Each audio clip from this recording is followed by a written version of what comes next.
14시 30분 부에노스아이레스 교회. 당직실에 이웃집 주민들로부터 신고가 접수된다. 이유는 산 라몬 거리 18번지 개인주택에서 들려오는 시끄러운 음악이었다. 현장으로 순찰차가 출동한다.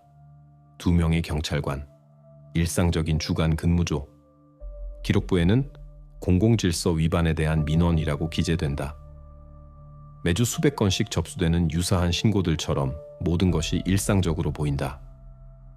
조용한 동네로 주로 연금 수령자들과 중산층 가정들이 살고 있다. 좁은 골목길, 빽빽한 건물들, 작은 마당, 페인트가 벗겨진 울타리들. 18번 주택은 특별히 눈에 띄지 않는다. 회색 벽, 오래된 덧문, 잘 가꾸어진 앞마당. 안에서 정말로 시끄러운 음악이 들려온다. 70년대 전형적인 멜로디인 오래된 아르헨티나 탱고가 울려 퍼진다. 문턱에 여자가 나타난다. 나중에 신원이 확인된다. 이사벨 로드리게스, 68세. 단정하게 옷을 입고 공손하게 말하며 불안한 기색이 없다. 그녀는 사과하며 최근에 사망한 남편의 오래된 녹음을 듣고 있었다고 설명한다. 침착하고 자신 있게 말한다. 첫눈에 친절한 나이든 집주인, 9세대의 전형적인 대표자. 그녀는 즉시 음악을 끄고 다시는 이런 일이 없을 것이라고 약속한다. 경찰관들은 이미 떠날 준비를 하지만 그들 중 한 명이 집 안이 너무 답답하다는 것을 알아차린다. 창문들은 완전히 닫혀 있고 커튼은 꽉 쳐져 있는데 밖은 더운 날씨다. 집 안에는 무거운 냄새가 난다. 습기와 세제의 혼합. 사소한 일이지만 의심스럽다. 그들이 이미 출구로 향할 때 집 깊숙한 곳에서 짧고 둔탁한 소리가 들린다. 발소리 같지 않다. 오히려 충격이나 물건이 떨어지는 소리. 이사벨이 즉각 반응한다. 파이프라고 말한다. 집이 오래되어 계속 소음이 난다고. 그녀의 설명은 침착하게 들리지만 너무 빠르다. 경찰관 중 한 명이 확인하기로 결정한다. 집을 살펴볼 허가를 요청한다. 여자는 망설이지만 동의한다.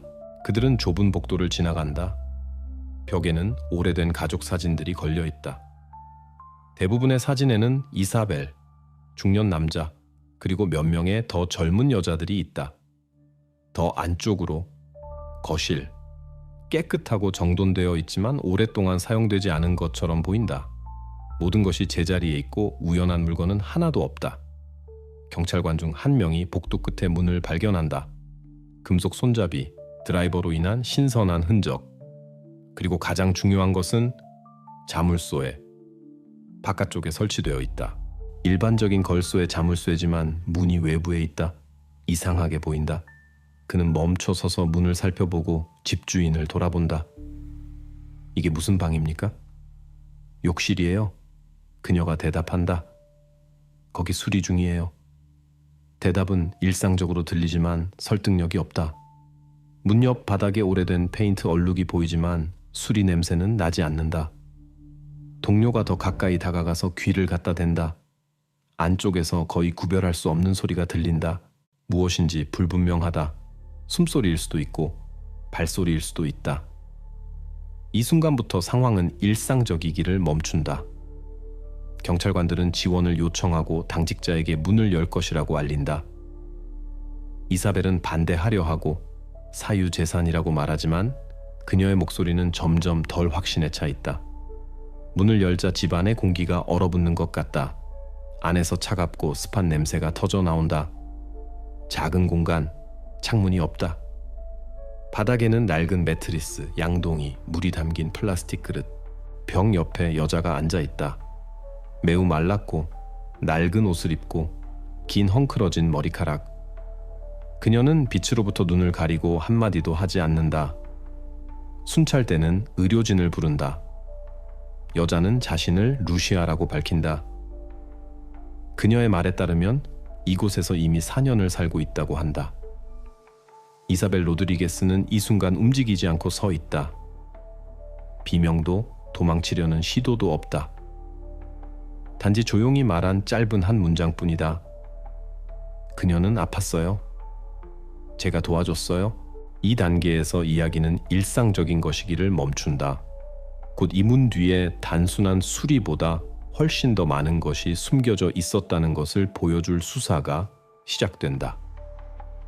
의사들이 발견된 여자를 돕는 동안 수사관들은 초기 보고서를 작성한다. 검사 과정에서 집주인의 신원을 확인한다. 서류상으로 이네스 라미레스 68세 산타페 주 출신 과부. 지난 20년간 이 집에서 혼자 살았다. 연금을 규칙적으로 받고 공과금 체납이 없다. 이웃들의 눈에 조용하고 폐쇄적이지만 예의 바른 여자. 자주 마당에 앉아 장미를 가지치기 하고 모두에게 인사했지만 아무와도 가깝게 지내지 않았다. 그런 다음 잠긴 문 뒤에서 발견된 두 번째 여자의 신원을 확인한다. 그녀의 여권은 거실 서랍에 있었다. 이름은 소피아 알바레스, 26세. 서류의 사진은 피해자의 외모와 일치한다.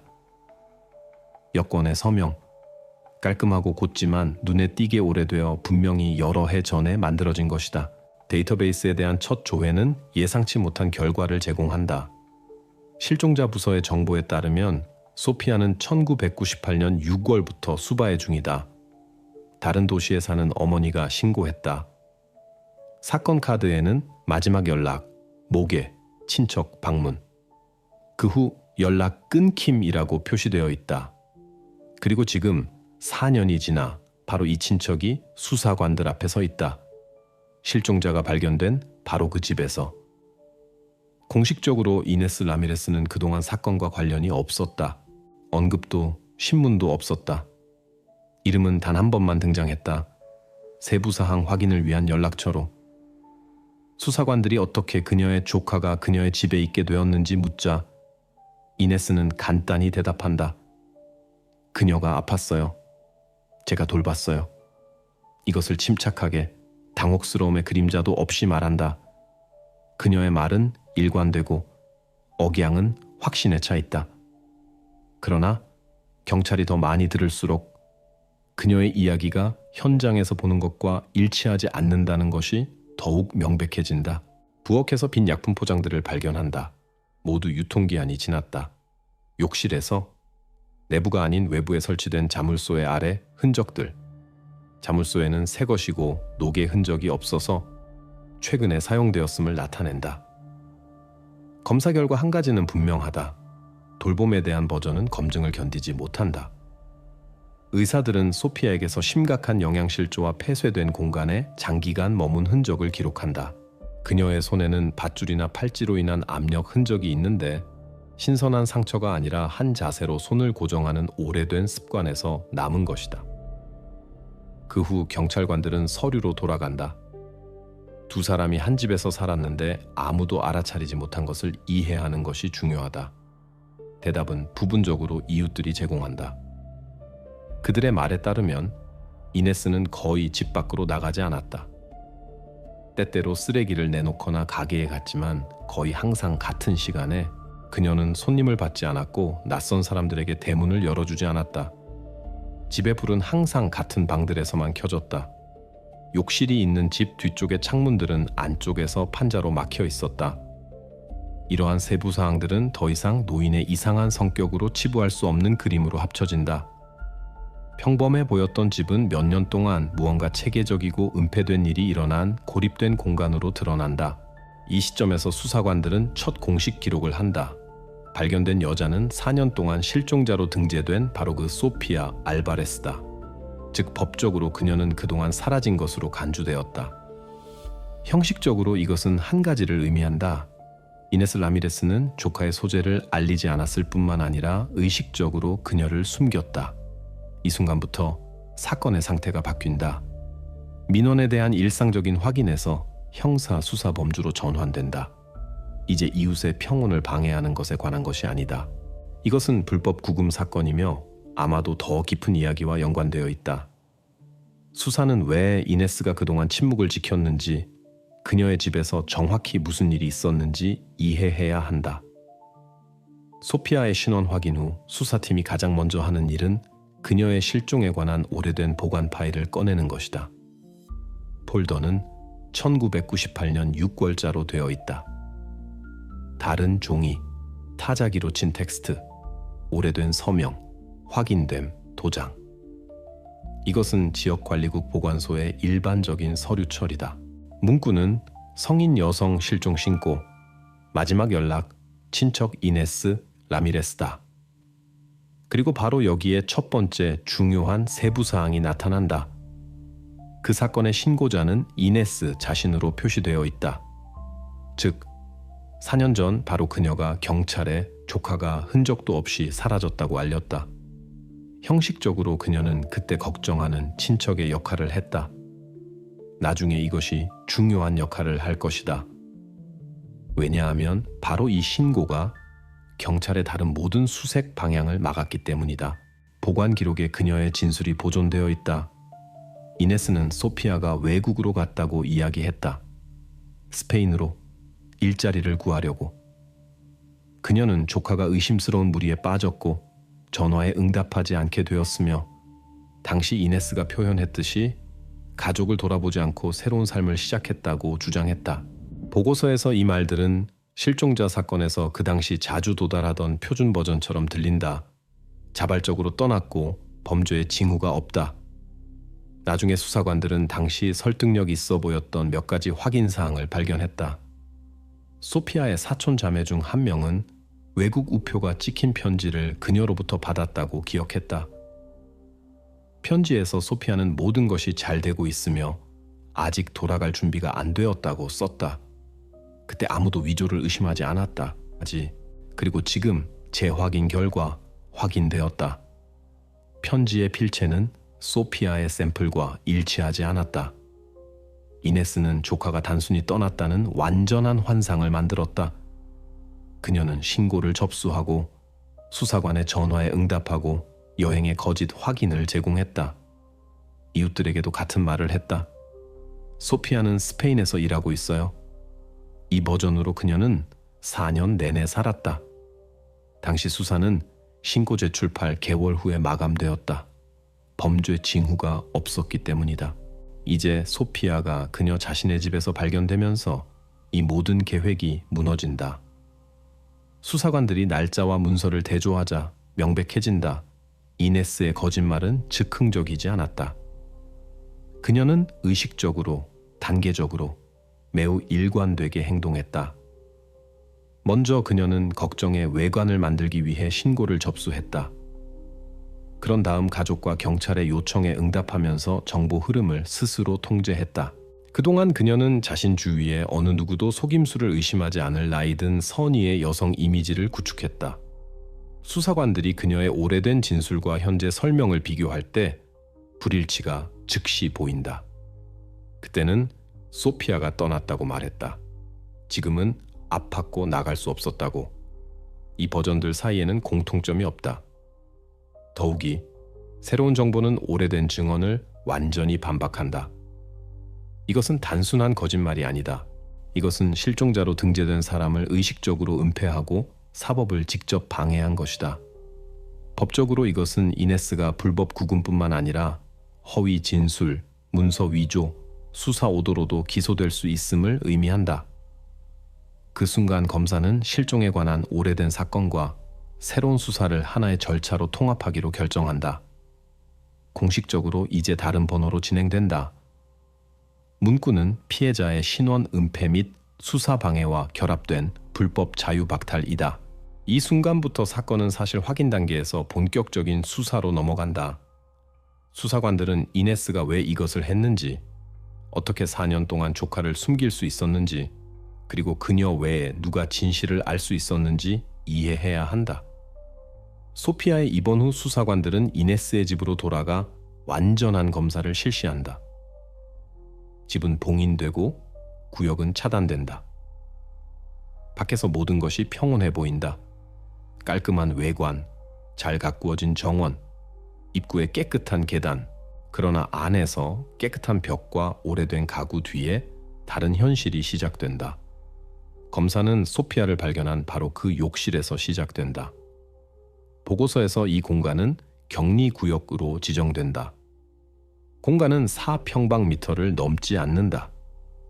바닥에 시트 없는 얇은 매트리스, 옆에 플라스틱 그릇과 물병. 창문은 안쪽에서 금속 격자로 닫혀 있고 창틀은 테이프로 봉해져 있다. 창턱에는 먼지층과 몇 개의 말라버린 꽃들. 공기는 답답하고 무겁다. 환기가 작동하지 않는다. 벽에는 습기 흔적, 벗겨진 페인트. 수사관들은 모든 세부 사항을 기록한다. 벽에는 옷이 걸린 고리. 그 아래에는 표지가 없는 오래된 책. 표지가 찢겨 나갔다. 바닥에는 몇 개의 종이 조각, 뚜껑 없는 펜, 녹슨 숟가락들. 이 모든 것을 별도의 봉투에 조심스럽게 넣는다. 각 물건은 번호와 전문가의 서명을 받는다. 처음에는 이 모든 것이 단순히 격리된 장기 거주의 흔적처럼 보인다. 그러나 수사관 중 한 명이 검사 과정을 바꾸는 것을 발견한다. 타일 벽에, 바닥에 더 가까이 깔끔한 눈금들이 보인다. 그것들은 줄로 배열되어 있고 거의 세면대 높이까지 뻗어 있다. 처음에는 청소나 타일 손상의 흔적처럼 보이지만 주에 깊게 살펴보면 명백해진다. 이것들은 손으로 만든 체계적인 표시들이다. 100개가 넘는다. 일부는 더 깊고 일부는 거의 보이지 않으며 마치 누군가가 세고 있었던 것 같다. 날마다, 달마다. 수사관이 램프를 가져와 표면에 빛을 비춘다. 눈금들은 그룹화되어 있고 각 10개는 긴 선으로 분리되어 있다. 일부 옆에는 짧은 글씨가 보인다. 연필 조각으로 만든 것처럼 읽기 어렵다. 봄, 7월, 비. 나중에 전문가들이 그 수를 계산할 것이다. 정확히 1460개다. 이것은 4년이다. 각 눈금은 이 방에서 보낸 하루다. 이것은 소피아의 말에 대한 첫 번째 물질적 확인이 된다. 이전까지 모든 것은 그녀의 진술에만 의존했지만 이제 수사는 현장에서 고정된 물증을 가지고 있다. 달력은 증인들이 참석한 가운데 압수된다. 각 타일에서 주형을 만들고 사진을 찍고 방 평면도에 좌표를 기입한다. 전문가들은 눈금이 동일한 물체로 대략 동일한 힘으로 만들어졌다고 언급한다. 이것은 한 사람이 만들었다는 것을 의미한다. 순차적으로, 날마다, 중단 없이. 수사에 이것은 중요한 순간이다. 긁힌 자국의 오래됨은 깊이와 퇴적물의 특성으로 결정할 수 있다. 법의학 전문가들은 나중에 확인할 것이다. 첫 번째 흔적은 소피아가 공식적으로 실종된 것으로 간주된 시기와 대략 일치한다. 마지막 것들은 발견되기 불과 며칠 전에 만들어졌다. 즉, 과정은 중단되지 않았다. 4년 내내 누군가가 이 계산을 유지했고 공간 안에 있었다. 이것은 더 이상 단순한 상징이나 벽의 표시가 아니다. 이것은 격리의 시각적 증거다. 피해자 자신이 고정한 시간의 문서. 수사관들에게 이것은 전환점이 된다. 달력은 구금이 우연적이거나 단기적이지 않았음을 증명한다. 그것은 체계적으로 그리고 통제와 함께 지속되었다. 감정 결과가 사건에 반환되면 문서의 문구가 바뀐다. 이제 이것은 가능한 불법 구금이 아니라 장기 자유 박탈에 확인된 사실이다. 이 에피소드는 기소의 중심 증거가 된다. 이네스의 집은 주거 건물에서 범죄 현장으로 변한다. 이제 모든 사소한 것이 다른 각도에서 고려된다. 그릇들, 격리의 요소로, 매트리스, 최소한의 편안함의 수단으로, 그리고 벽의 달력. 그동안 단순히 누군가가 마침내 문을 열어주기를 기다렸던 사람의 침묵하는 일기로. 바로 이 순간부터 수사는 이네스를 돌봄에서 선을 넘은 여성으로 보는 것을 멈춘다. 이제 이것은 사람을 체계적으로 구금한 혐의를 받는 용의자다. 수사관들의 다음 과제는 동기를 이해하는 것이다. 왜 그녀가 이것을 했는지, 무엇이 그녀로 하여금 그 모든 해 동안 비밀을 지키게 만들었는지. 집 검사 12시간 후 수사관은 이네스 라미레스의 체포영장에 서명한다. 문서는 신속하게 준비된다. 모든 공식적 근거가 이미 존재한다. 증거, 진술, 감정. 어제 평온하게 문턱에 서서 아무 일도 없었다고 확신했던 노인 여성이 이제 공식적으로 용의자로 분류된다. 그녀는 짧은 검사 후 병원에서 나올 때 아침에 구금된다. 모든 것이 평온하게 진행된다. 저항도 없고 히스테리도 없다. 그녀는 앞을 똑바로 보며 아무 말도 하지 않는다. 신문은 같은 날로 예정된다.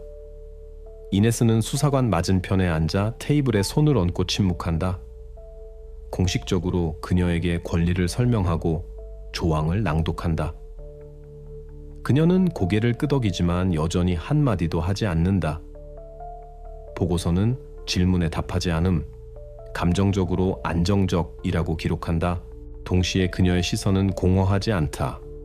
주의 깊고 예리하며 마치 무언가를 평가하고 일어나는 일을 미리 생각한 시나리오에 맞추는 것 같다. 수사는 간단한 논리에서 출발한다. 구금이 4년 동안 지속되었다면 혼자서 이것을 하기는 극도로 어렵다. 즉, 도움이 있었을 수 있다. 첫 번째 요청은 주변인들에게 이웃, 친척, 근처 가게 직원들을 확인한다. 조사는 사흘 동안 지속된다. 결과는 제로다. 아무도 아무것도 보지 못했고 듣지 못했고 알아차리지 못했다. 거리 이웃들은 이네스를 집에서 거의 나가지 않았던 폐쇄적인 여성으로 기억한다. 몇몇은 그녀가 때때로 몸 상태가 좋지 않다며 소음을 내지 말라고 요청했다고 말한다. 그러나 어떤 증인도 집에 다른 누군가가 살았다고 언급하지 않는다.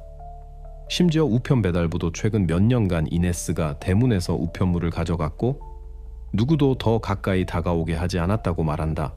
다음 단계는 계좌와 전화 확인이다. 전화 분석 결과 최근 몇 년간 이네스는 거의 유선 전화를 사용하지 않았다. 휴대전화는 없었다. 전기와 물은 지체 없이 규칙적으로 지불되었다.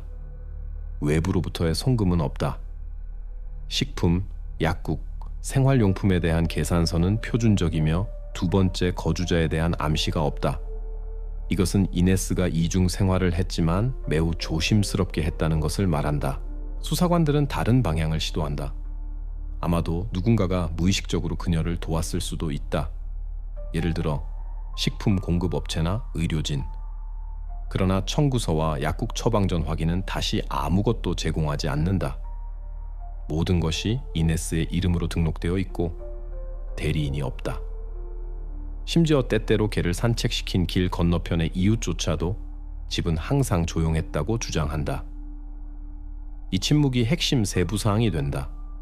방문도 손님도 생활소음도 없다. 오직 이네스 자신과 잠긴 집뿐.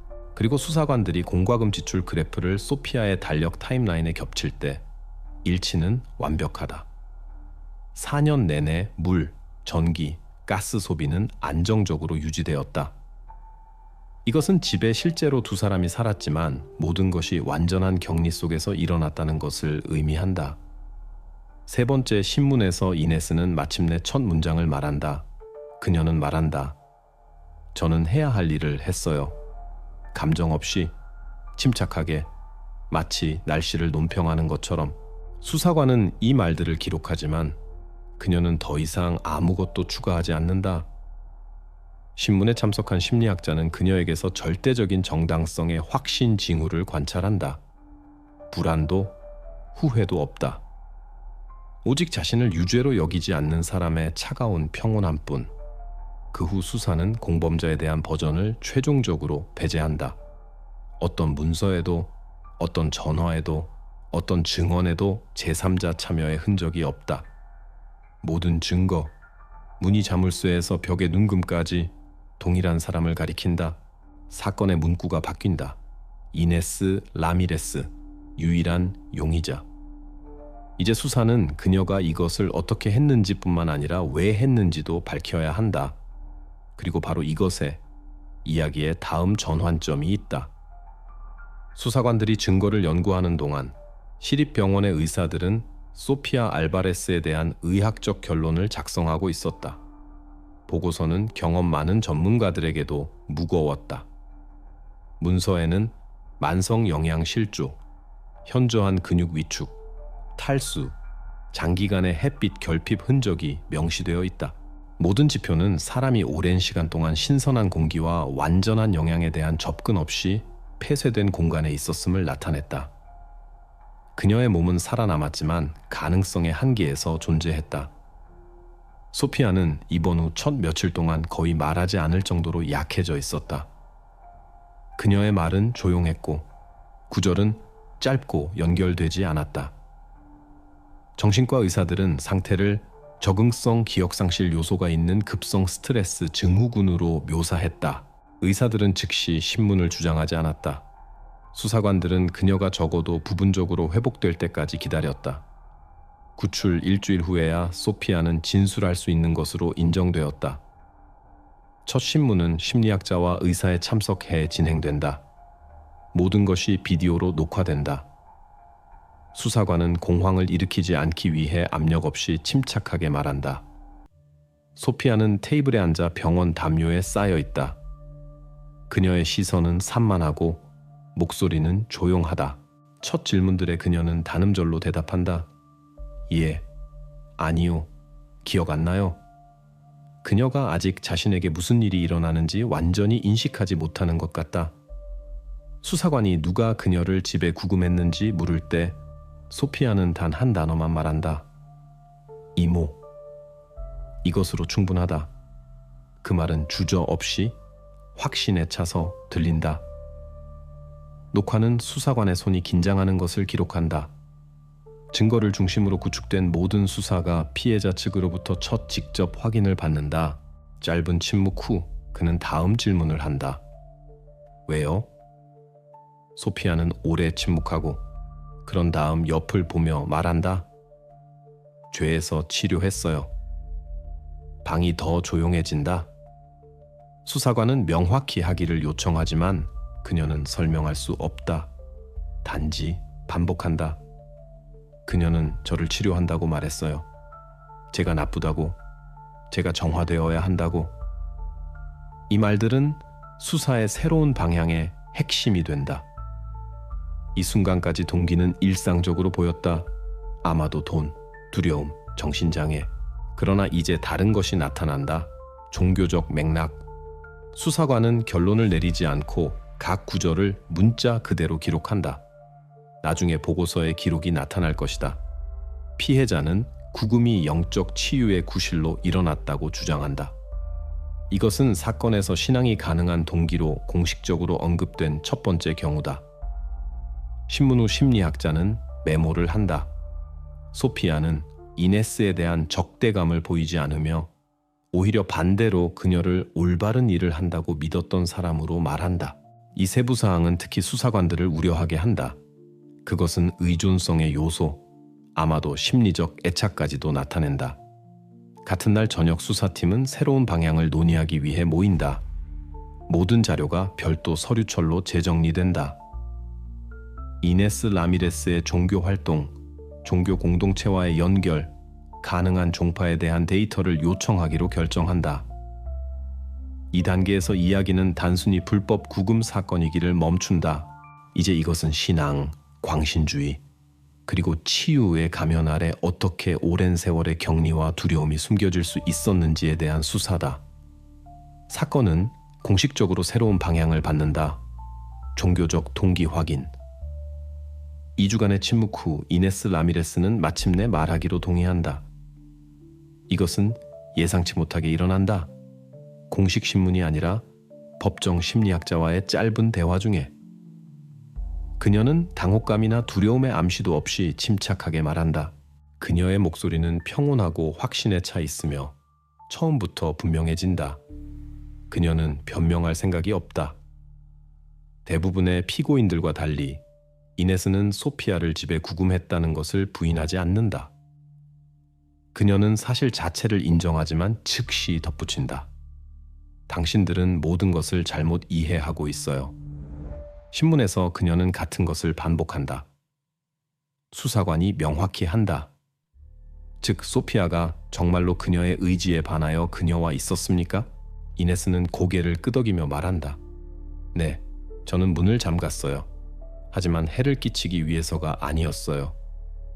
그녀의 말은 인정이 아니라 설명처럼 들린다. 마치 논리적이고 근거 있는 무언가에 대해 이야기하는 것처럼. 수사관은 그녀에게 말할 기회를 준다. 그리고 그녀가 더 오래 말할수록 더 명확해진다. 그녀의 세계관에는 범죄적인 것이 없다. 이네스의 말에 따르면 소피아는 잘못 살았다. 그녀는 죄 많은 삶이라는 표현을 자주 반복하지만 그것이 정확히 무엇을 의미하는지 명시하지 않는다. 그녀의 이야기에서 이상하고 모순적인 그림이 형성된다. 이네스는 위로부터의 의지에 따라 행동했다고 확신하며 조카가 정화와 참회가 필요했다고 주장한다. 수사관이 왜 의료기관이나 사제에게 의뢰하지 않았는지 물을 때 이네스는 대답한다. 시도했어요. 그들은 이해하지 못했어요. 아무도 책임을 지려 하지 않았어요. 그런 다음 덧붙인다. 저 스스로 해야만 했어요. 치료가 왜 욕실에서 일어났는지에 대한 질문에 이네스는 물이 정화한다고, 벽이 아기 밖으로 나가는 것을 막는다고 설명한다. 그녀의 논리는 터무니없지만 일관성이 있다. 그녀는 일어나는 모든 것이 내적 의미를 가진 사람처럼 완전한 확신을 가지고 말한다. 어느 순간 그녀는 나중에 모든 변호 라인의 중심이 될 구절을 말한다. 이것은 감옥이 아니었어요. 영혼을 위한 격리였어요. 이 말들은 즉시 보고서에 기록된다. 그것들은 이네스가 현실을 어떻게 인식했는지를 반영한다. 그녀의 의식에서 그녀는 범죄자가 아니라 구원자다. 그녀는 소피아가 나쁜 생각에 감염되었다고, 죄가 질병처럼 그녀 안에 자리 잡았다고 말한다. 그녀의 말에 따르면 잠긴 방은 빛을 되돌릴 유일한 방법이었다. 수사의 이 진술은 전환점이 된다. 한편으로 이네스는 사실적 측면을 인정한다. 구금, 격리, 통제. 그러나 다른 한편으로 그녀는 의도를 인정하기를 단호히 거부한다. 그녀는 해를 끼치지 않았으며 오히려 치유하려 했다고 주장한다. 나중에 실시된 심리학적 감정은 이네스를 종교적 기반의 망상장애 징후가 있는 성격으로 묘사한다. 그러나 법적 관점에서 그녀는 책임 능력이 있다. 그녀는 자신이 무엇을 하는지 이해했고 자신의 행동의 결과를 인식했다. 이것은 그녀를 책임 무능력자로 간주할 수 없다는 것을 의미한다. 그녀는 일어나는 일에 대해 완전한 책임을 진다. 변호 입장은 바로 이 경계에 구축된다. 종교적 광신주의와 법적 인식 사이. 변호사는 이네스가 선한 의도에서 행동했다. 고 법을 위반한다는 것을 이해하지 못했다. 고 주장한다. 반대로 수사는 이것을 의식적인 통제와 조작으로 본다. 공식적으로 이네스 라미레스는 한 가지만 인정한다. 그녀가 소피아를 가뒀다는 것. 그러나 그녀는 이것을 범죄로 여기기를 거부한다. 그녀에게 이것은 의식, 시험, 사명이었다. 그리고 바로 이 순간 수사는 단순히 불법 구금 사건이기를 멈춘다. 그것은 신앙과 광기 사이의 경계에 관한 이야기로 변한다.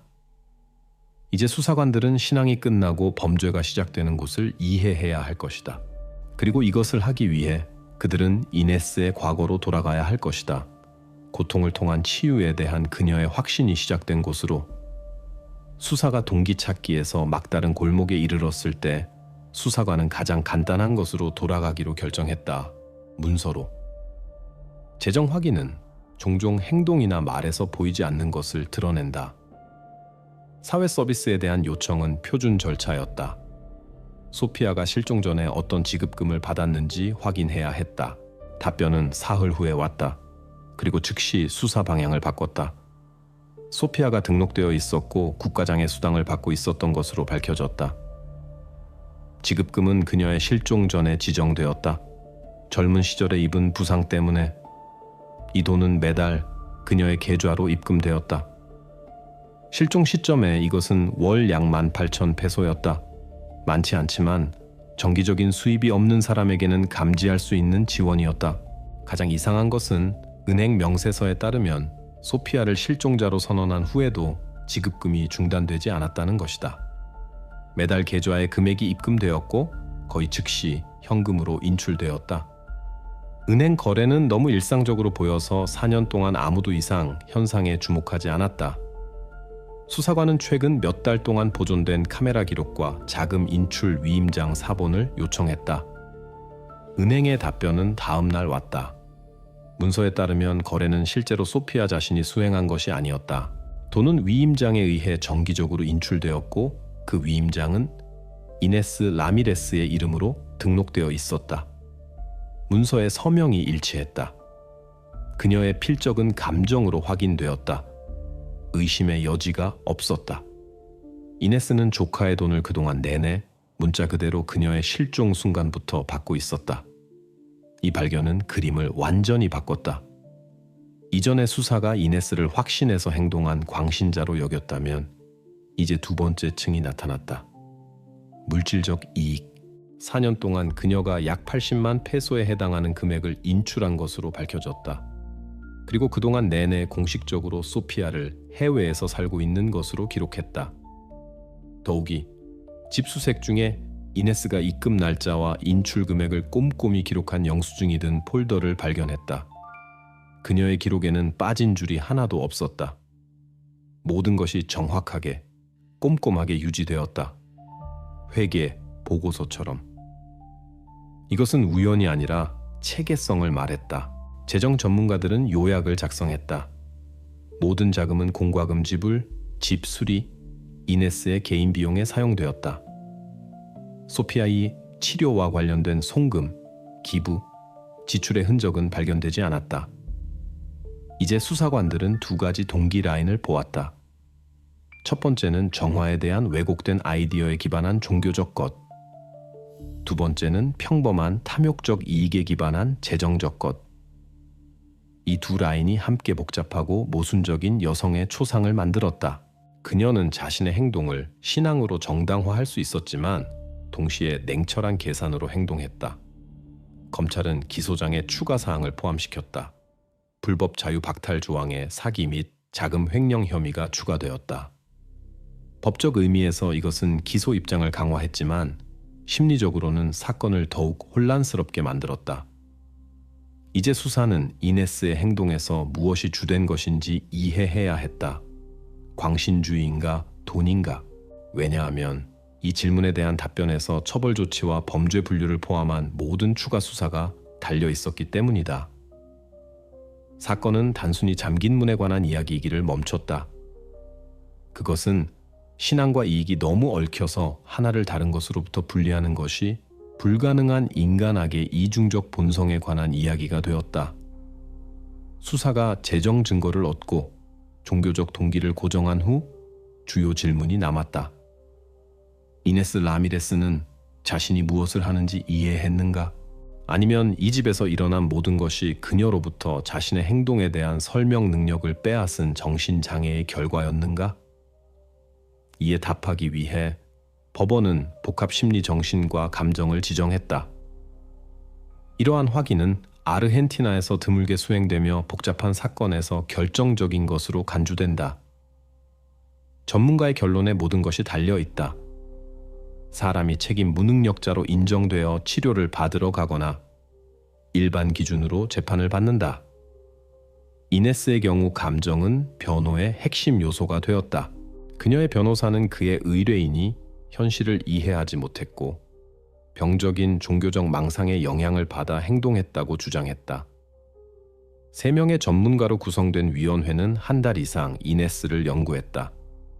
그녀에게 1년의 인터뷰, 심리 테스트, 정서적 반응 확인이 지정되었고 신문 중 행동을 관찰했다. 이네스는 저항하지 않았고 논쟁하지 않았으며 기꺼이 질문에 답했다. 그녀는 불안이나 후회를 보이지 않고 자신의 행동에 대해 침착하게 이야기했다. 동시에 그녀는 세부 사항에서 결코 혼동하지 않았다. 그녀의 각 답변은 명확하고 생각되었으며 내적 논리가 있었다. 이것은 전문가들을 경계하게 만들었다.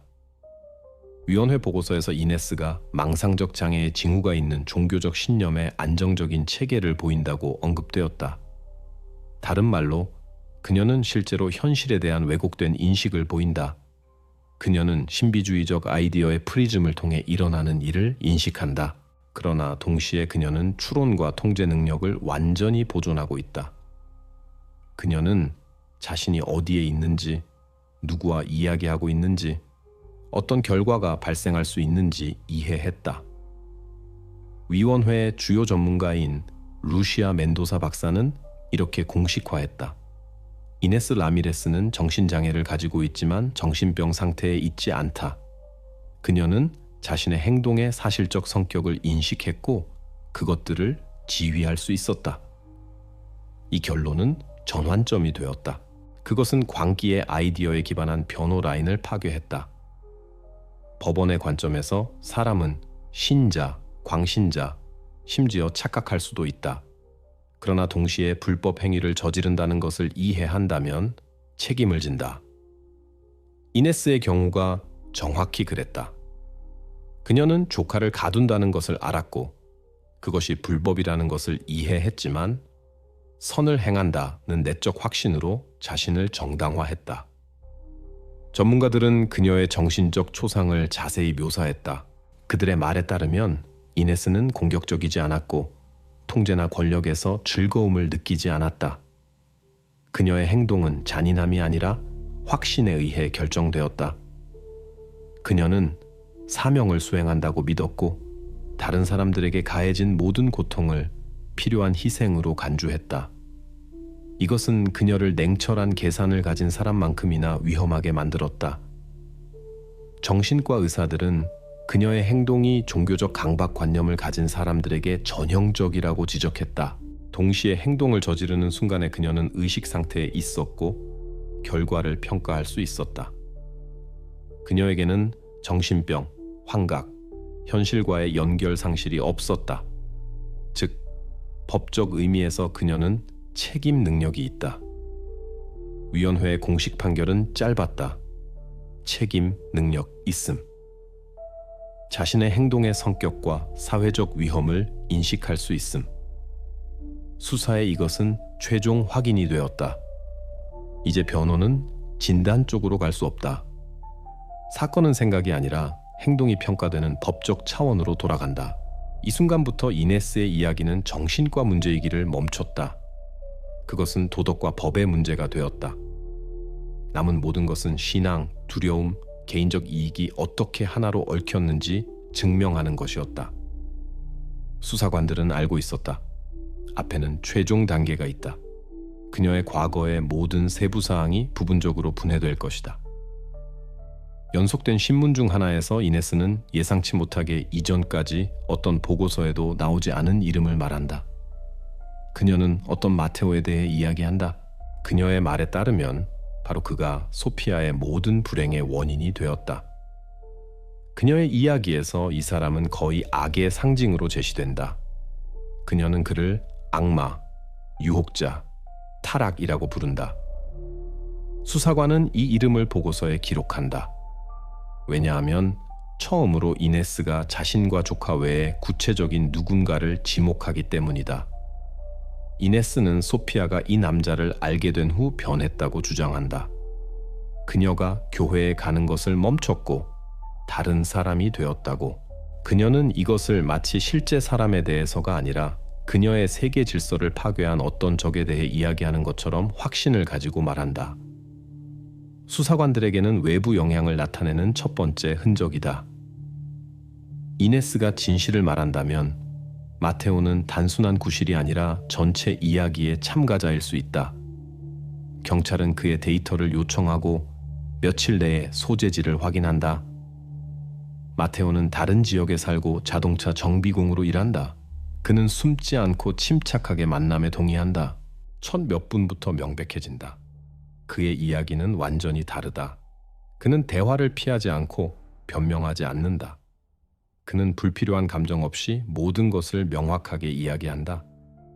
마테오의 말에 따르면 그와 소피아는 그녀가 사라지기 거의 1년 전에 만났다. 그들의 관계는 평범했다. 만나고 영화를 보러 가고 함께 시간을 보냈다. 그는 처음에 이네스가 반대했지만 공개적이지 않았다고 언급한다. 그녀는 정중하게 행동했지만 차갑게. 점차 긴장이 커지기 시작했다. 그가 소피아의 집에 올 때마다 이모는 간섭할 이유를 찾았다. 소음에 대해 불평하고 태도에 대해 트집 잡고 불신앙으로 그를 비난했다. 한 번은 그의 말에 따르면 그녀가 그에게 직접 그가 소피아에게서 빛을 빼앗는다고 말했다. 그 후 그에게 메시지를 보내기 시작했다. 그것들은 이상했다. 종교적 인용과 위협의 혼합. 그는 오래된 전화에 그것들을 저장했고 이 기록들은 수사관들에게 전달되었다. 메시지 중 하나에서 이네스는 썼다. 당신은 그녀를 파멸로 이끌고 있다는 것을 이해하지 못해요. 하나님은 당신에게서 등을 돌리셨고 그녀는 너무 늦기 전에 이것을 이해해야 해요. 수사의 이 메시지들은 전환점이 되었다. 그것들은 이네스가 마테오를 증오했다는 것을 확인했을 뿐만 아니라 그녀의 집착이 얼마나 오래전에 강박관념의 형태를 취했는지를 보여주었다. 이것은 소피아의 격리 훨씬 전에 시작되었다. 적어도 그녀가 사라지기 1년 전에 마테오는 소피아가 사라진 전체 기간에 대한 알리바이를 제공했다. 그는 그 당시 이미 다른 여자와 살고 있었고 그의 소재는 은행 거래, 이웃, 고용주에 의해 확인되었다. 확인 결과 그의 말이 수사 데이터와 일치한다는 것을 보여주었다. 그를 이네스의 집이나 범죄 자체와 연결하는 어떤 증거도 발견되지 않았다. 따라서 이네스가 죄의 원인이라고 부른 사람은 공범자가 아니라 증인으로 밝혀졌다. 더욱이 그의 증언은 기소 버전을 강화했다. 이제 소피아의 정화 아이디어가 갑자기 질병의 영향으로 나타난 것이 아니라 점진적으로 형성되었다는 것이 명백해졌다. 내적 증오와 통제 광기의 결과로. 수사관들은 마테오와의 서신을 사건 자료에 포함시켰다. 이 기록들은 이네스가 의식적으로 행동하고 준비하고 자신의 행동에 대한 정당화를 찾았다는 것을 증명했다.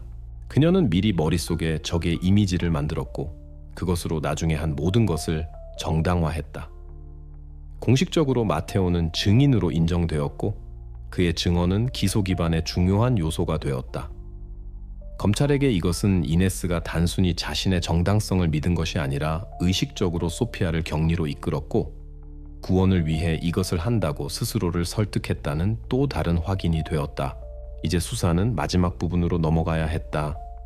재판 절차로. 여기서 이 모든 세부사항, 문서, 증언이 하나의 그림으로 합쳐져야 했다. 종교적 치유로 시작된 이야기는 이제 냉철한 계산과 깊은 개인적 동기를 가진 미리 계획된 범죄처럼 보였다. 증인, 신문과 정신과 의사의 감정 후 수사관들은 가장 시작점으로 돌아가기로 결정했다. 이네스 라미레스의 과거로. 소피아와의 사건 이전에 그녀는 꽤 폐쇄적으로 살았지만 의료 분야에서의 직업이 기록되어 있었다. 이 사실은 오랫동안 형식적인 것처럼 보였다. 수사관 중 한 명이 퇴직 날짜에 주목할 때까지, 정확히 10년 전, 병원의 개인 파일에는 짧은 설명이 있었다. 자발적 사직. 그러나 경험 많은 수사관들은 알고 있었다. 그러한 문구는 거의 항상 내부 갈등을 숨긴다. 인사 문서가 있는 보관 폴더가 요청되었다. 보고서, 서명, 의료 명령 사이에 실제로 계약 해지에 관한 문서가 있었다. 언급도 징계 조치도 없이. 그러나 며칠 후 수사 직원들은 다른 것을 발견했다. 행정 전용 표시가 있는 내부 서비스 메모. 거기에는 라미레스라는 성과 사건에 대한 짧은 설명이 등장했다.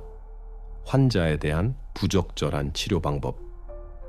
이것이 무엇을 의미하는지 파악하기 위해 수사관들은 병원의 이네스의 전 동료들과 연락했다. 많은 사람들이 이미 그곳에서 일하지 않았지만 증언을 제공하는 데 동의했다. 그녀와 몇 년간 일했던 선임 위생병 중 한 명은 당시 공개적으로 말하는 것을 선호하지 않았던 이야기를 기억했다. 그는 이네스가 한 번은 병실 문을 잠그고 영적 절차를 수행한다고 주장하면서 아무도 환자에게 접근하지 못하게 했다고 말했다. 급성 정신장애로 병동에 있던 중년 남성 환자. 동료들의 말에 따르면 이네스는 그날 흥분한 행동을 보였다. 그녀는 남자가 사로잡혔고 약이 정화가 있을 때까지 도움이 되지 않을 것이라고 확신했다. 의료진이 안으로 들어가려 할 때 그녀는 안쪽에서 문을 막고 거의 1시간 동안 열지 않았다. 안에서 목격자들의 기억에 따르면 그녀는 기도를 읽고 수돗물을 그에게 뿌렸다. 사건 후 환자는 다른 병동으로 이송되었고 병원 경영진은 이야기를 밖으로 내지 않기로 결정했다. 그때는 홍보를 피하기 위해 내부 경고와 자발적 사직 제한으로 제한했다. 의료 문서에서 이 사건은 세부 사항 없이 윤리적 위반으로 남았다.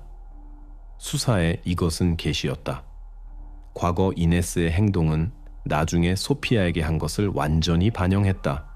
격리, 종교적 정당화, 그녀가 구한다는 확신. 차이는 단지 규모에만 있었다.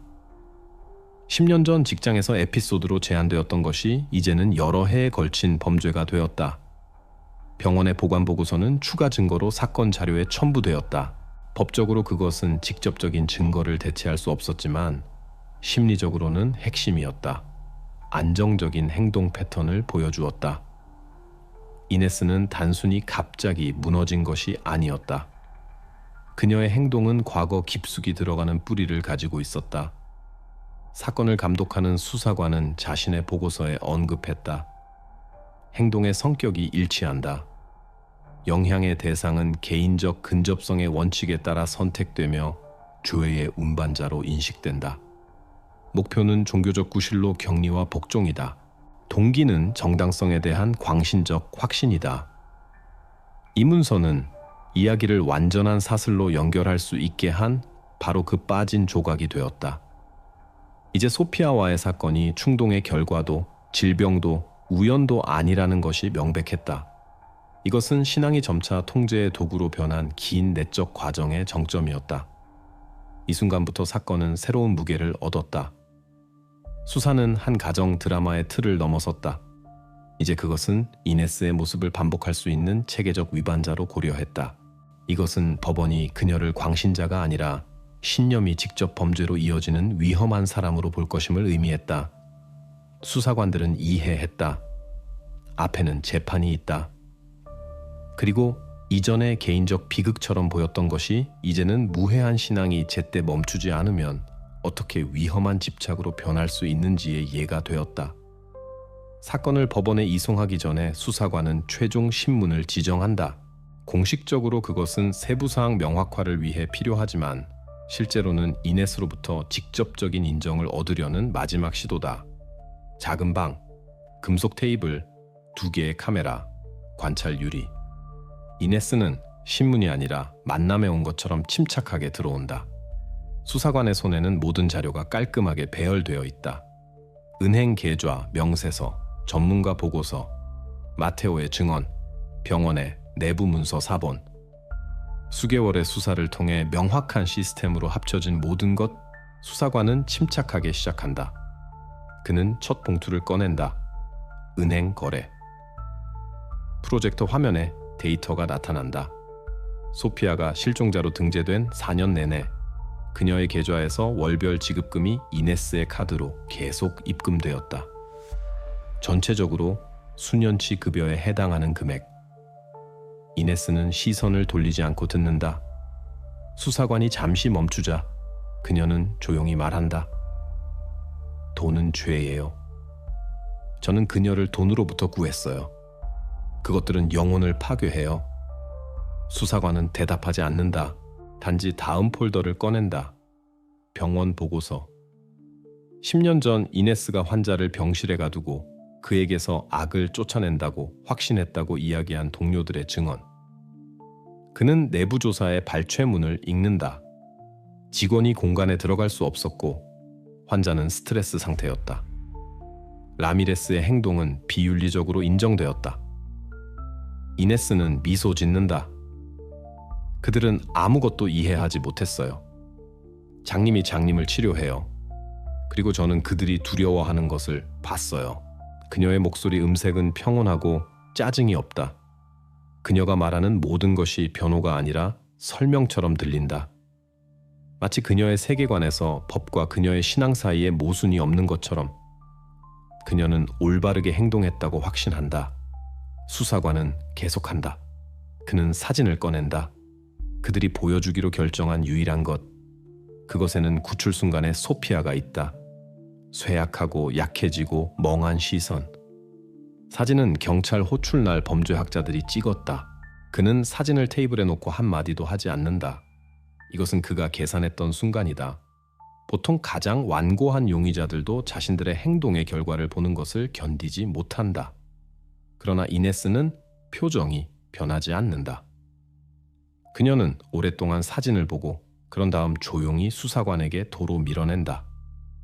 이것은 고통이 아니에요. 그녀가 말한다. 이것은 길이에요. 정화되려면 고통을 통과해야 해요. 육체는 덧없어요. 저는 그녀의 영혼을 구했어요. 수사관은 보고서에 메모를 한다. 이 말들은 나중에 거의 그대로 사건 자료에 들어갈 것이다. 그것들은 일어나는 일을 일반 논리의 관점에서 설명하는 것이 불가능하다는 상징이 될 것이다. 신문은 1시간 더 계속된다. 수사관은 다른 접근법을 시도한다. 명확화 질문을 하고 숫자를 제시하고 날짜를 상기시킨다. 이네스는 모순 없이 침착하게 대답하지만 그녀의 각 설명은 한 가지에 부딪힌다. 그녀가 한 모든 것은 자신을 위한 것이 아니었다. 왜 교회에 가지 않았는지 물을 때 그녀는 대답한다. 교회는 찾는 사람들을 위한 것이에요. 저는 이미 알고 있었어요. 그녀에게 각각의 새로운 증거는 농어가 아니라 신앙의 시험이다. 그녀는 방어하지 않고 정당화하지 않으며 처벌을 완화하려 하지 않는다. 그녀는 수사를 자신의 무죄로 설득할 목표가 없다. 그녀는 진실이 이미 그녀 편에 있다고 확신한다. 신문 끝에 수사관은 폴더를 닫는다. 공식적으로 그는 필요한 모든 것을 얻었다. 인정은 없지만 인정보다 더 강한 말들이 있다. 이것은 참회도 설명도 아니다. 이것은 현실로부터 완전히 분리된 사람의 고백이다. 이 몇 시간의 신문은 재판 전 이네스와 경찰의 마지막 접촉이 될 것이다. 그 후 그녀는 판결을 기다리며 몇 달을 보낼 구치소로 이송될 것이다. 신문 보고서에 메모를 할 것이다. 사실을 인식하지만 그것의 불법성을 인식하지 못함. 수사는 그녀를 설득하는 것이 불가능하다고 판단했다. 그러나 법의 관점에서 이것은 이미 필요하지 않다. 남은 모든 것은 최종 문서를 모으고 사건을 법원에 이송하는 것이다. 바로 거기서 이네스 라미레스의 이야기가 최종 평가를 받게 될 것이다. 수사가 최종에 도달하고 모든 것이 이미 말해진 것처럼 보였을 때 범죄학자들은 또 다른 심층 물증 검사를 수행하기로 결정했다. 이것은 거의 의례적인 단계였다. 기대보다는 전문적 고집에서 나온 최종 확인. 그러나 바로 그러한 순간에 가장 중요한 발견이 일어난다.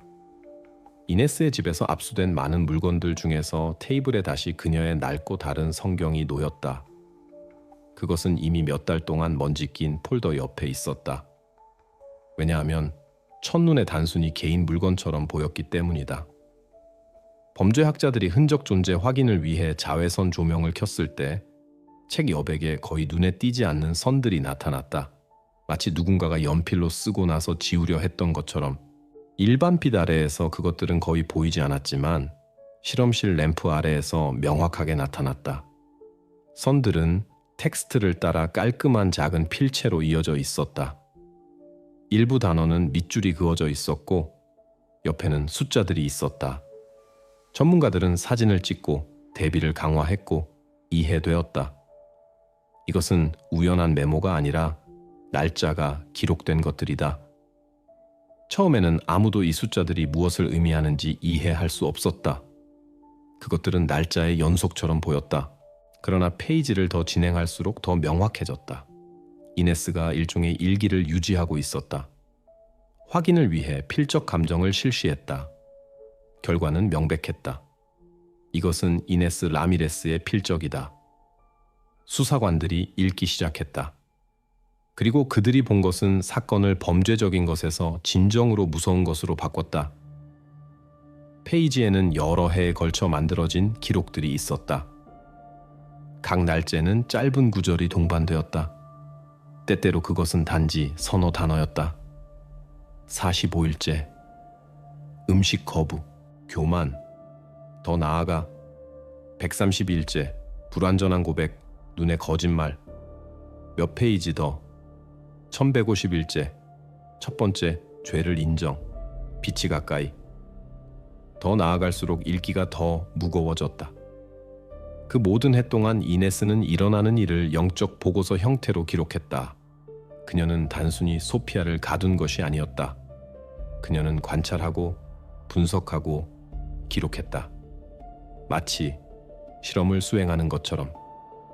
그녀의 기록에는 의심도 연민도 정당화하려는 시도도 없었다. 단지 리듬과 건조한 구조만 날, 행동, 반응, 결과. 수사관들은 이해했다. 그들 앞에 냉혹한 일기가 있다. 감정적 메모도 내적 기도도 아닌 순차적이고 체계적인 문서. 그녀는 줄곧 기록을 유지했고 마치 정화 프로그램을 수행하는 것처럼 각 줄은 이것이 순간적인 광기가 아니었음을 증명했다. 일어나는 모든 것은 계획되었고 영적 치료 형태로 형성되었다. 마지막 페이지에 기록이 있었다. 1482일째 시험 완료. 물러서지 않을 힘을 주신 주님께 감사드립니다. 이 구절 아래 깔끔한 서명과 날짜. 이 기록은 이웃들이 처음으로 지하실에서 이상한 소리를 듣고 경찰을 부른 주와 일치했다. 수사에 이것은 돌파구였다. 처음으로 전체 수사에서 두 가지 방식으로 해석할 수 없는 증거가 나타났다. 이것은 증인의 의견도, 진단도, 추측도 아니다. 이것은 이네스 자신의 손으로 쓰인 인정이다. 성경을 조심스럽게 포장하여 물증 목록에 포함시키고 감정을 위해 보냈다. 이러한 종류의 증거는 드물게 나타난다. 그것들은 문서, 개인적 인정, 심리적 초상을 결합한다. 텍스트 분석을 기반으로 전문가들은 결론에 도달했다. 기록들은 다른 시간에 만들어졌지만 동일한 구조와 리듬으로. 이것은 이네스가 격리 전체 기간 동안 자신의 치료 연대기를 의식적으로 유지했음을 확인한다. 이제 기소 측은 왜곡할 수 없는 도구를 가졌다. 신앙도 해석도 변호의 주장도 사실을 바꿀 수 없었다. 자신이 무엇을 하는지 인식하는 사람이 매일 자신의 행동 과정을 기록했다. 이것은 혼란도 우연도 아닌 계산을 의미했다. 이 발견은 수사의 마지막 점이 되었다. 일기가 나타난 후 모든 것이 명백해졌다. 이네스는 단순히 행동을 수행한 것이 아니라 체계를 구축했다. 그리고 이것은 법원이 범죄뿐만 아니라 그 뒤에 있는 이데올로기도 고려해야 함을 의미했다. 이네스를 다시 신문실로 데려왔을 때 분위기는 이미 달랐다. 이제 수세는 추측도 버전도 없었다. 단지 그녀 자신의 손으로 고정된 사실들만 있었다. 테이블에 그녀 앞에 바로 그 책이 놓여 있었다. 다른 표지, 바랜 페이지. 그러나 이제 이것은 더 이상 신앙의 상징이 아니라 증거다. 수사관은 연필로 만든 흐릿하지만 알아볼 수 있는 필적으로 된 페이지를 조심스럽게 펼쳤다. 몇 초간의 침묵, 단지 종이 바스락거림과 램프의 낮은 윙윙거림. 이것들이 당신의 기록입니까? 수사관이 목소리를 높이지 않고 말한다. 그녀는 오랫동안 페이지를 본다. 거의 침착하게, 마치 자신 앞에 증거가 아니라 개인적이고 신성한 무언가를 보는 것처럼. 그녀의 시선에는 두려움도 정당화하려는 시도도 없다. 단지 확신, 자신의 정당성에 대한 이상한 느낌만 있다. 그런 다음 천천히 고개를 끄덕인다. 네, 그녀가 조용히 대답한다. 제가 썼어요. 수사관은 메모를 하지만 침묵한다. 그는 방해하지 않는다. 이네스는 혼자 계속하며 마치 자신의 말이 잘못 해석될까 두려워하는 것처럼. 이것은 범죄 일기가 아니에요. 그녀가 말한다. 이것은 길이에요. 저는 우리가 무엇을 겪었는지 기억하기 위해 그것을 유지했어요. 이것은 증거가 아니에요. 이것은 그녀의 치유 연대기예요. 그녀의 목소리에는 거짓이 없다. 거짓말이나 절망을 나타낼 수 있는 억양이 하나도 없다. 그녀는 마치 주변 모든 사람들이 단순히 이해하지 못한다고 확신하는 것처럼 말한다. 그녀가 나쁜 것을 하지 않았다고. 그녀의 말에 따르면 책의 각 기록은 정화로 가는 길의 단계이고 각 날짜는 죄가 아니라 신앙의 증거다. 수사관은 페이지를 넘긴다. 램프 아래 줄들이 나타난다. 986일째, 침묵, 시험, 계속됨. 그는 천천히, 마치 반응을 확인하는 것처럼 소리내어 읽는다. 이네스는 듣고 고개를 끄덕인다. 네, 제가 썼어요. 우리는 침묵을 통과해야 했어요. 오직 침묵 속에서만 하나님을 들을 수 있어요. 그는 다른 페이지를 보여준다. 1451째, 시험 완료됨. 이것도 당신 것입니까? 수사관이 명확히 한다. 제 것이에요. 그녀가 침착하게 대답한다. 그리고 거기 모든 것이 진실이에요. 법적으로 이것으로 충분하다. 이 하나의 인정으로 그녀는 기록의 저자인 뿐만 아니라 그것들에 묘사된 모든 행동의 사실적 수행을 확인한다. 그리고 그녀의 머릿속에서 이 줄들이 다른 것을 의미하더라도 수사에 이것은 냉정하고 직접적인 인정이다. 각 날짜, 각 획, 시간에 걸쳐 펼쳐진 완전한 의식을 가지고 저질러진 체계적 행동의 증거. 수사관은 책을 닫지만 테이블에 남겨둔다. 그는 더 이상 질문하지 않는다. 모든 것이 이미 말해졌고 이네스의 말은 어떤 인정보다 크게 울린다. 모든 것을 신앙으로 설명하려는 그녀의 시도는 그녀 스스로 자신에 대한 고발을 고정시키는 결과를 낳았다. 이네스를 방에서 나갈 때 그녀는 수사관에게 돌아서서 말한다. 당신은 이해하지 못해요. 당신은 육체를 심판해요. 그리고 저는 영혼을 심판했어요. 그는 아무 대답도 하지 않는다. 신문 보고서에 짧은 기록이 나타날 것이다. 피고인은 증거의 진위를 확인했다. 회개하지 않았다. 기록 내용에 이의를 제기하지 않는다. 이것으로 충분했다. 성경은 별도의 봉투에 포장된다. 그녀의 인정은 문서를 최종 증거로 만든다. 논쟁의 여지가 없고 법적으로 깨끗하며 감정적으로 파괴적이다. 이제 아무도 이것이 허구이거나 누군가의 추측이라고 말할 수 없다. 일어난 모든 것은 이네스 자신이 고정했고 그녀는 이것을 부인하지 않는다. 수사에 이것은 끝이다. 모든 것이 향했던 논리적 점. 동기는 알려졌고 증거는 확인되었으며 증언은 고정되었다. 이제 사건은 재판 준비가 되었다. 익명의 신고와 교회의 오래된 집으로 시작된 모든 것이 완전한 문서로 확인된 고발로 변했다. 그리고 앞에는 최종 단계가 있다. 공개 재판. 여기서 이네스 라미레스가 처음으로 광신적 친척이 아니라 그 행동이 신앙이 아닌 법으로 평가될 사람으로 나타날 것이다. 수사가 일기 분석과 신문을 완료했을 때 사건 연대기를 복원할 순간이 왔다. 수사관들은 문자 그대로 분 단위로 첫날을 재현했다. 소피아의 4년간 격리가 시작된 바로 그날, 이를 위해 피해자 자신의 증언, 이네스의 기록 단편, 감정 데이터를 사용했다. 결과 시나리오는 우연을 위한 공간을 남기지 않았다. 일어난 모든 것은 미리 계획되었다. 소피아의 말에 따르면 그녀는 당시 취약한 상태에 있었다. 부모와의 싸움 후 그녀는 어디로 가야 할지 모르고 집을 떠났다. 이네스는 그녀에게 자기 집에 머물 것을 제안했다. 모든 것이 진정될 때까지 잠시. 가족에게 이것은 자연스러워 보였다. 이모는 항상 믿을 수 있고 침착한 여성처럼 보였고 의료 과거를 가진 신뢰할 수 있는 사람. 아무도 바로 이 신뢰가 함정이 될 것이라고 예상할 수 없었다. 소피아의 기억에 따르면 이네스의 집에서의 첫날은 평범해 보였다. 편안함, 부엌에서의 차, 삶에 대한 대화. 주인은 마치 진심으로 도우려는 것처럼 보였다.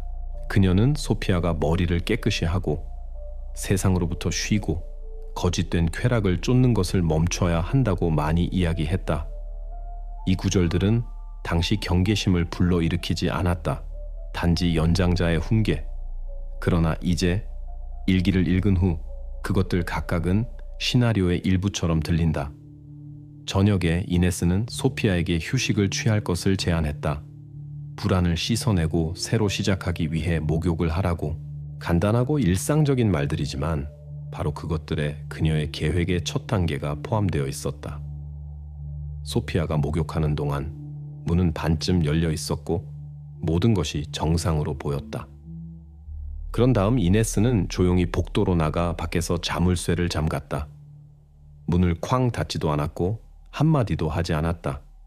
소피아가 문이 열리지 않는다는 것을 알아차린 지 1분 후에야 그녀는 문 뒤에서 목소리를 들었다. 소피아의 기억에 따르면 이네스는 침착하게, 거의 다정하게 말했다. 치료가 시작되었어요. 이 두 단어가 4년간의 격리를 시작했다. 그 순간 소피아는 이것이 이상한 농담이라고 생각했다. 그녀는 웃고 부르고 열어달라고 요청했지만 대답이 없었다. 이네스는 그날 저녁 그녀와 더 이상 이야기하지 않았다. 오직 아침에만 물을 가져왔고 그녀가 자신의 행동에 대해 생각해야 한다고 말했다. 수사에 의해 확인된 추가 사건들은 확인한다.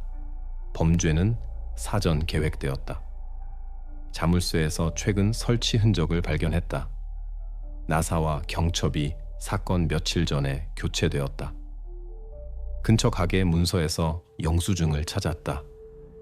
이네스가 실제로 집에서 발견된 것과 일치하는 철물과 도구를 구입했다. 이것은 소피아가 도착할 시점에 계획이 이미 존재했음을 증명한다. 수사관들은 계획을 자세히 복원했다. 격리는 안전해 보이는 일상적 상황에서 시작되었다. 위협도 없었고 힘의 사용도 없었다. 단지 통제의 도구로 변한 신뢰만. 이 순간은 전체 재구성의 핵심이다. 범죄는 분노의 폭발에서가 아니라 냉정한 계산에서 태어났다. 수사는 결론에 도달했다. 모든 것은 신뢰의 배신으로 시작되었다. 이네스는 소피아의 가장 취약한 상태, 혼란과 지원 필요를 이용했고 이것을 복종의 방법으로 바꿨다. 바로 이 에피소드가 기소의 중심 요소가 될 것이다. 법정 심리에서 첫날의 재구성이 거의 장면별로 발표될 것이다. 법원의 집 계획을 보여주고 자물쇠의 위치를 표시하고 일기의 시간 표시와 신문에서 기록된 소피아의 말을 제시할 것이다. 이 모든 것이 사전 계획에 대한 주장의 기초가 될 것이다.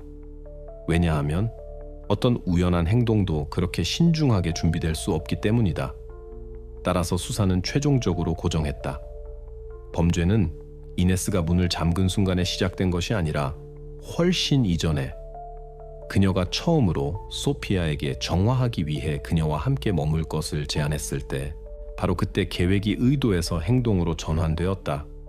그리고 이 재구성은 사건에서 핵심이 될 것이며 죄뿐만 아니라 처벌 조치도 결정할 것이다. 이네스 라미레스 사건에 대한 재판은 가을 초에 시작되었다. 법정에는 최소한의 청중, 몇 명의 기자, 검찰 대표와 변호인. 분위기는 절제되어 있지만 긴장되어 있다.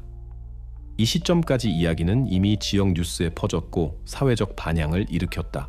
부에노스아이레스의 조용한 교회에서 악몽보다는 실제 범죄에 가까운 이야기가 일어날 수 있다는 것을 아무도 예상하지 못했다. 처음부터 판사는 언급했다. 전례 없는 사건. 그것은 두 차원을 결합했다. 법적이고 도덕적. 한편으로는 구체적인 조항들, 불법 자유 박탈, 사기, 건강에 심각한 해를 끼침. 다른 한편으로는 공식으로 측정할 수 없는 것, 신앙, 광신주의, 다른 사람에 대한 권력. 검찰은 기소를 명확하고 항목별로 구축한다. 수집된 모든 증거가 사용된다. 소피아의 증언, 일기, 성경의 기록, 재정 보고서, 전문가 결론. 범죄학자들은 행동의 체계성을 확인한다. 문이 자물쇠에 설치해서 금전 이체 분배까지. 증인들, 이네스의 전 동료들, 이웃, 마테오. 인간적 규모를 추가한다. 그들 각각은 그녀의 삶의 조각을 보았지만 이제서야 이 단편들이 완전한 그림으로 합쳐졌다. 변호는 다르게 라인을 구축한다. 그들은 사실들과 논쟁하지 않지만 동기를 주장한다. 변호사의 말에 따르면 이네스는 자신의 행동의 범죄성을 인식하지 못했고 선을 위해 행동한다고 여겼다. 법률가들은 의학적 결론에 호소한다. 망상에 가까운 종교적 장애에. 그들은 이것이 악이 아니라 착각이고 탐욕이 아니라 왜곡된 신앙이라고 주장한다. 검사는 침착하지만 단호하게 대응한다. 그는 모든 해 동안 이네스가 조금의 후회도 보이지 않았다고 지적한다. 그녀가 받은 돈이 계속 그녀의 계좌로 들어왔다고. 일기에는 의심에 대한 기록이 하나도 없고 오직 통제와 정화에 대해서만 있다고. 그는 행동의 순차성, 계산, 냉정함을 강조한다. 그의 말은 특히 무겁게 들린다. 화면에 천사 151제, 시험 완료됨이라는 글귀가 있는 일기 페이지가 나타날 때 법정이 조용해진다. 이네스는 눈에 띄는 감정 없이 침착하게 앉아 있다. 판사가 그녀에게 마지막 말을 허락하자 그녀는 주저없이 일어선다. 평온하게 확신을 가지고 앞을 똑바로 보며 말한다. 저는 세속 법정을 인정하지 않아요. 저는 오직 하나님 앞에서만 책임져요. 제가 한 모든 것은 빛의 이름으로였어요. 당신들은 이것을 이해하지 못할 거예요. 이 말들이 그녀의 마지막 진술이 된다. 그것들은 회개를 포함하지 않고 오직 자신의 정당성에 대한 확신만. 배심원들에게 이것은 인간 논리의 거부처럼 들렸다. 마지막 심리 후 법원은 심의를 위해 물러난다. 법정에는 침묵, 단지 종이 바스락거림 뿐. 거의 2시간이 지난다. 판사들이 돌아올 때 아무도 결과를 의심하지 않는다. 판결은 감정 없이 공식적인 어조로 선언된다. 이네스 라미레스는 모든 기소 항목에서 유죄로 인정됩니다. 법원은 처벌을 지정한다. 일반 체제의 교정시설에서 15년의 자유박탈. 추가로 불법적으로 획득한 자금을 징수하고 피해자에게 손해를 보상하도록 결정된다. 선언 순간에 이네스는 반응하지 않는다. 울지 않고 주변을 보지 않는다. 단지 조용히 미소 짓는다. 마치 이 결과가 그녀에게 미리 알려진 것처럼. 소피아는 법정에 없다. 법원의 결정으로 그녀는 비공개로 증언했고 선언에 참석하지 않는다. 이 단계에서 이야기의 법적 부분이 종료된다. 정의는 형식적으로 회복되었지만 완전한 종결감은 오지 않는다. 이네스 라미레스 사건에서 너무 많은 것이 법의 틀을 벗어난다. 광신주의가 신앙과 얽히고 사람에 대한 권력이 개인적 독단이 되는 곳. 판결 후 곧 사건은 마감되고 보관소로 이송된다. 그러나 그 사본들, 사진들, 수사 자료들은 오랫동안 법률 세미나와 범죄 심리학 과정에서 사용될 것이다. 왜냐하면 이것은 범죄가 단순히 저질러진 것이 아니라 악이 선한 의도로 정당화될 수 있다는 확신에서 자란 드문 경우이기 때문이다. 그리고 바로 이것이 그것을 진정으로 무섭게 만든다. 판결 선언 후 이네스 라미레스는 코르도바 근처의 여성교정시설로 이송되기 전에 구치소에서 몇 주를 더 보냈다. 법원에서 시설 문까지 그녀의 여정은 하루도 채 걸리지 않았지만 사실상 전체 삶의 끝이었다. 그녀에게는 히스테리의 흔적도 저항 시도도 없었다. 그녀는 판결을 들었던 것과 같은 표정으로 침착하게 걸어갔다. 마치 감옥이 아니라 그녀 자신이 말했듯이 정화가 시작되는 곳으로 가는 것처럼. 시설에서 그녀에게 별도의 감방이 배정되었다. 상태 때문에 특별한 성격의 범죄로 유죄 판결을 받은 간호사, 간수들의 말에 따르면 이네스는 대부분의 시간을 기도하며 보내고 공동작업에 참여하지 않으며 드물게 대화한다. 기자들이 그녀에게 전달하려 했던 편지들은 개봉되지 않고 반송된다. 소피아는 이 시기에 긴 재활을 마무리하고 있었다. 신체적으로 그녀는 빠르게 회복했지만 심리적 작업은 무한히 더 복잡한 것으로 드러났다. 의사들의 관찰해 몇 달, 그 다음 일상생활로의 점진적 복귀. 수사 데이터에 따르면 그녀가 처음으로 혼자 거리에 나가는데 1년 이상이 걸렸다. 그녀는 관심을 피하고 인터뷰를 하지 않으며 사건에 대해 언급하지 않는다. 알려진 모든 것은 퇴원 후 그녀가 성을 바꾸고 다른 도시로 갔으며 자신에 대해 상기시키지 않으려 노력한다는 것이다. 모든 것이 일어난 집은 재판 직후 매물로 나왔다. 호기심 많은 사람들의 모임을 피하기 위해 공개는 주소가 표시되지 않았다. 비공식 데이터에 따르면 구매자는 저렴한 가격에 그것을 구입하고 완전히 재건했다. 내부 칸막이를 철거하고 창문을 교체하고 외관을 다시 칠했다. 이전 모습은 아무것도 남지 않았다. 지역 주민들은 이제 거기에 두 성인 아들을 둔 가족이 산다고 말하며 아무도 이 벽 뒤에 어떤 이야기가 숨겨져 있는지 의심조차 하지 않는다. 그러나 오래된 이웃들은 여전히 그 구역을 멀리서 돌아간다. 그들은 말한다. 밤에 거기가 너무 조용하다고. 과정에 참여한 심리학자들은 나중에 언급했다. 이네스의 사건은 병리학적 형태로 이어진 종교적 광신주의의 고전적 예가 되었다.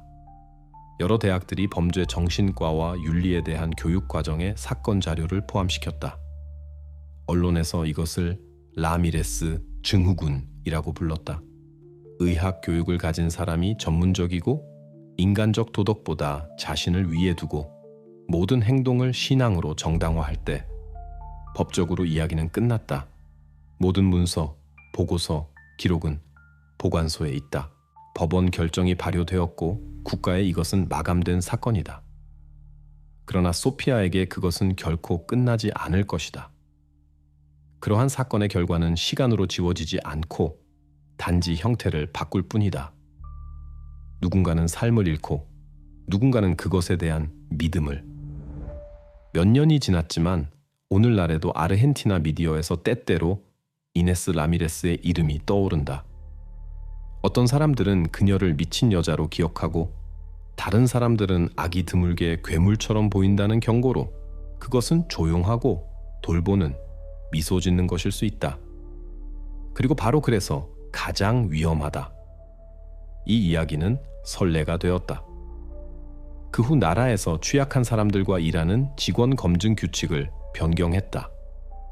입법 수준에서 전문가의 정신과 평가에 대한 추가 요구사항을 고정했다. 그러나 이 사건을 연구한 사람들에게 그 주요 가치는 법률에 있지 않다. 오히려 악이 외부에서 오지 않는다는 것을 상기시키는 데 있다. 그것은 다른 사람들보다 선이 무엇인지 더 잘 안다는 사람의 확신에서 태어난다.